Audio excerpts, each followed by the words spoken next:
ተመልካቾች በጥናት ጊዜ እንቅልፍ እየገዛችሁ ያስቸግራችኋል? እናም ተመሳሳይ ስሜት ተሰምቶኝ ነበር። ነገር ግን ዛሬ እንቅልፍ ለመከላከል በጥናት ጊዜ ሊቆናችሁ ለመቆየት 10 ጠቃሚ ምስጢሮችን አካፍላችኋለሁ። እነዚህ ምክሮች ቀላል፣ ተግባራዊ እና ለሁሉም ተማሪዎች የሚሰሩ ናቸው። ስለዚህ አዳዲስ ከሆናችሁ ለዚህ ቻናል ሰብስክራይብ አድርጋችሁ ጀምሩ። ጠቃሚ መረጃዎችን ለማግኘት ሁሌ ሰብስክራይብ አድርጋችሁ ጀምራለሁ። ቪዲዮን ደግሞ እስከ መጨረሻ ተከታተሉ እና ምስጢር አንድ ምንድነው ከተባለ ስታነቡ እንቅልፍ የሚያስቸግራችሁ ከሆነ ንቆናችሁ ለማንበብና ውጤታማ ሆናችሁ ለመቆየት ምን ማድረግ ያስፈልጋችኋል? ምስጢሩ ምንድነው ከተባለ ተነስና እንቅስቃሴ አድርግ። ይህ ማለት ምንድነው? መነሳትና እንቅስቃሴ ማድረግ ምን ማለት ነው? ይህ ደግሞ በጣም ቀላል ግን ኃይለኛ መንገድ። ተነስና ትንሽ እንቅስቃሴ አድርግ። ረጅም ጊዜ መቀመጥ ደም ዝውውርን ይቀንሳል። ረጅም ጊዜ መቀመጥ ደም ዝውውርን ይቀንሳል። ይህም እንቅልፍ እንዲሰማችሁ ያደርጋል። ረጅም ጊዜ መቀመጥ እንቅልፍ እንዲሰማችሁ ያደርጋል።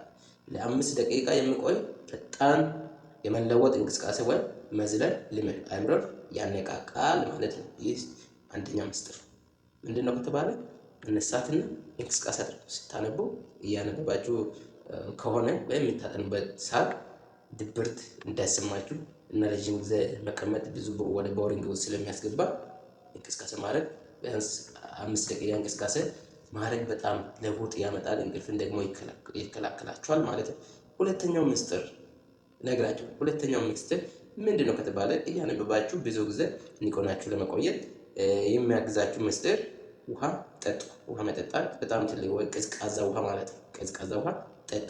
ውሃ መጠጣት እንቅልፍን ለመከላከል ቀላል መፍትሄ ነው። ምክንያቱም ሰውነት ሙቀት በትንሹ ይቀይራል ማለት ነው። በጠረጴዛ ላይ ቀዝቃዛ ውሃ አዘጋጅታችሁ በየጊዜ ትንሽ ውሃ እየጠጣችሁ ተጨማሪ ጉልበት እንዲሰማችሁ ከፈለጋችሁ ትንሽ ሎሚ ወይም ቅጠላቅጠል ጨምሩና ጣዕም የበለጠ ያነቃቃል ማለት ነው። ስለዚህ ሁለተኛው ምስጢር ስታነቡ ድብርት እንዳይዛችሁ እና ንቁ ሆናችሁ ለመቆየት ቀዝቃዛ ውሃ እየጠጣችሁ ብትሞክሩ የተሻለ ውጤታማ ትሆናላችሁ። አእምራችሁ በጣም ፕሮሰስ ያደርጋል፣ ንቁ ትሆናላችሁ ማለት ነው። ምንም ቦሪንግ ሳይሰማችሁ በደንብ ማንበብና መረዳት መቆየት ትችላላችሁ። ሶስተኛ ምስጢር እስከ 10 ያለው ምስጢር ነው እነግራችኋለሁ ብዬ ያስቀመጥኩት። በጣም ይህ ሳይንሳዊና ጠቃሚ ነገር ስለሆነ በደንብ ተከታተሉ። ሶስተኛው ምስጢር በጥናት ላይ ምንም እንቅልፍ ሳይዛችሁ ለመቆየት ትክክለኛ ብርሃንን ተጠቀሙ። ትክክለኛ ብርሃን ያለበት ቦታ ተጠቀሙ። ብርሃን አእምሮን ንቁ ለማድረግ ትልቅ ሚና ይጫወታል።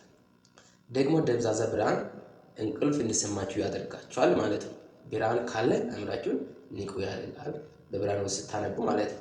ደግሞ ደብዛዛ ወይም ያን ያህል አስፈላጊ ያልሆነ ቦታ ስታነቡ፣ ደብዛዛ ብርሃን ያለበት ቦታ ስታነቡ ወደ እንቅልፍ የመሄድ ቻንሳችሁ በጣም ከፍ ስለምን፣ ስለዚህ በተቻለ መጠን በተፈጥሮ ብርሃን ወይም ቀዝቃዛ ነጭ ብርሃን ባለበት ቦታ ብታጠኑ ይበልጥ ውጤታማ ትሆናላችሁ ማለት ነው። በተለይ ማታ እያጠናችሁ ከሆነ ብሩህ ጠረጴዛ ላይ ማብራት አስቀምጣችሁ ብታነቡ ይህ ሰውነታችሁን የእንቅልፍ ሆርሞን ይቀንሳል ማለት እና ንቁ ሆናችሁ ትቆያላችሁ። ስለዚህ ሶስተኛው ምስጢር ትክክለኛ ብርሃን ያለበትን ቦታ ተቀምጣችሁ አንብቡ። ይህንን ስታደርጉ ወደ እንቅልፍ ለመሄድ ቻንሱ በጣም ራር ስለሆነ ማለት ነው። አራተኛው ምስጢር ምንድነው? ምስጢር 4 በደንብ እየተከታተላችሁኝ ነው። ማስታወሻ ካላችሁ በማስታወሻ ይዛችሁ እነዚህን ምስጢሮችን በደንብ ተጠቀሙ፣ ተማሪዎች ከሆናችሁ ማለት ነው። አራተኛው ምስጢር ምንድነው ከተባለ የፖሞዶሮ ቴክኒክ ተጠቀሙ። የፖሞዶሮ ቴክኒክ እንቅልፍን ለመከላከል እና ትኩረትን ለመጠበቅ በጣም ውጤታማ ነው። ለ25 ደቂቃ ሙሉ ትኩረት አጥኑ፣ ከዛ 5 ደቂቃ እረፍት ይውሰዱ ማለት ነው።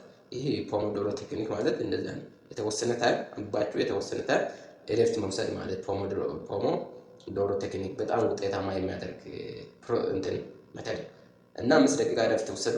ይህ ለ4 ዙር አድርጉ። ይህንን ለ4 ዙር ስታደርጉ ከዛ ረዘም ያለ 15 እስከ 20 ደቂቃ እረፍት መውሰድ ይችላል። ይህ ዘዴ አእምሮን ከመጠን በላይ መደንገጥን ይከለክላል እና እረፍቶቹን እንቅልፍን ያርቃሉ ማለት ነው። ይህ ፖሞዶሮ ቴክኒክ እንቅልፍን ያርቃል ማለት ነው። ፖሞዶሮ ቴክኒክ ለመጠቀም በስልካችሁ ላይ ፖሞዶሮ መተግበሪያ ጫኑና ሞክሩ። ስለዚህ በጣም አራተኛው ምስጢር ፖሞዶሮ ቴክኒክ መጠቀም። 25 ደቂቃ የምታነቡ ከሆነ 5 ደቂቃ እረፍት እየወሰዳችሁ በመሃል እንደዛ ያደረጋችሁ ስታነቡ አእምራችሁን በጣም ሪፍሬሽ ስለሚያደርግ ጠቃሚ ሜተድ ስለሆነ እችን ምስጢር ተጠቀሙት እና አምስተኛው ምስጢር እንጀምር። አምስተኛው ምስጢር ምንድን ነው ከተባለ ጤናማ መክሰስ ተመገቡ። ጤናማ መክሰስ ይመገቡ ነው የሚላቸው።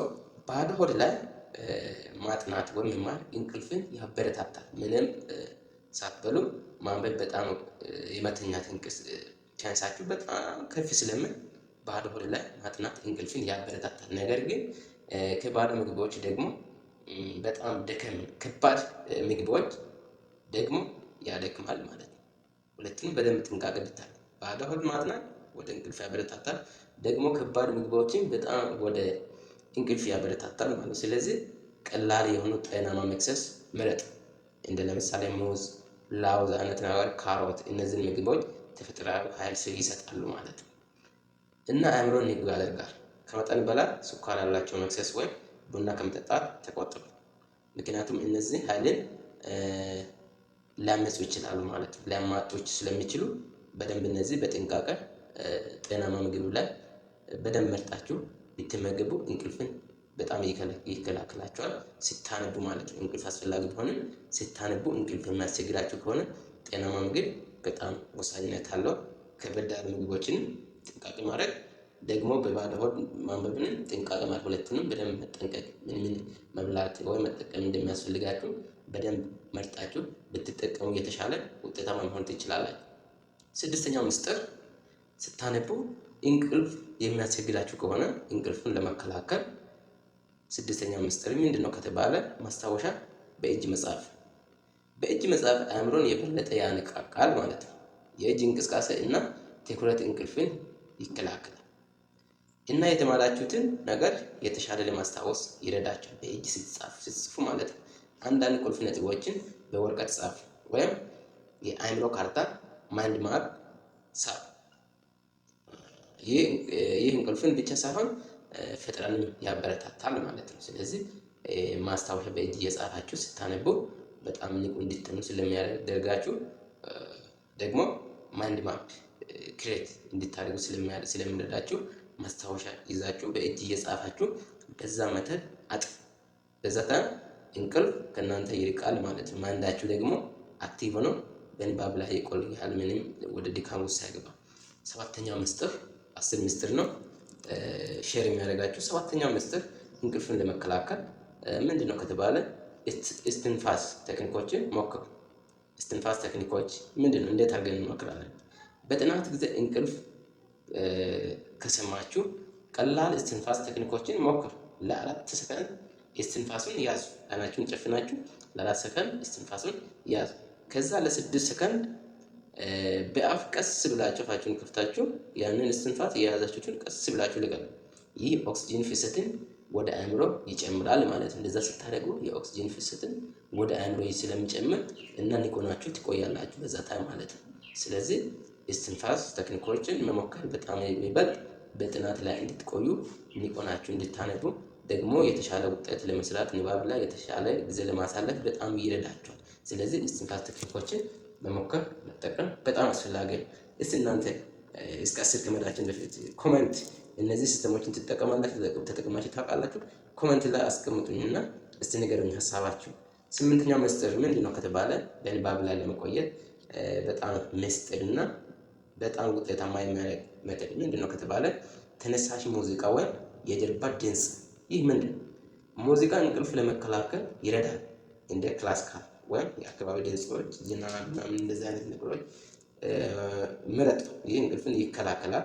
በተለይ ከግጥም ጋር ያሉ ሙዚቃዎችን ምረጥ። የተሻለ ያደርጋቸዋል፣ ንቁ ያደርጋቸዋል። ምክንያቱም ግጥሞች ትኩረትን ሊያዝናኑ ይችላሉ። ይህንን ከየት ማግኘት ትችላላችሁ ከተባለ በዩቲዩብ ላይ ስቴዲ ሙዚክ ብላችሁ ሰርች አድርጉና የሚያስፈልጋችሁን መርጣችሁ መጠቀም ትችላላችሁ። ስለዚህ ይህም በጣም ንባብ ላይ ለመቆየት የተሻለና ምርጥ መንገድ ደግሞ በሳይንሳዊ ግኝት የተገኘ ውጤታማ የሚያደርግ ነው። ተነሳሽ ሙዚቃ ወይም የጀርባ ድምፅ ፈልጋችሁ ማግኘት ከየት እናገኛለን ካላችሁ ዩቲዩብ ላይ በቃ ስቴዲ ሙዚክ ብላችሁ ሰርች አድርጉና ከዛ መርጣችሁ የሚመቻችሁን መርጣችሁ መጠቀም ትችላላችሁ።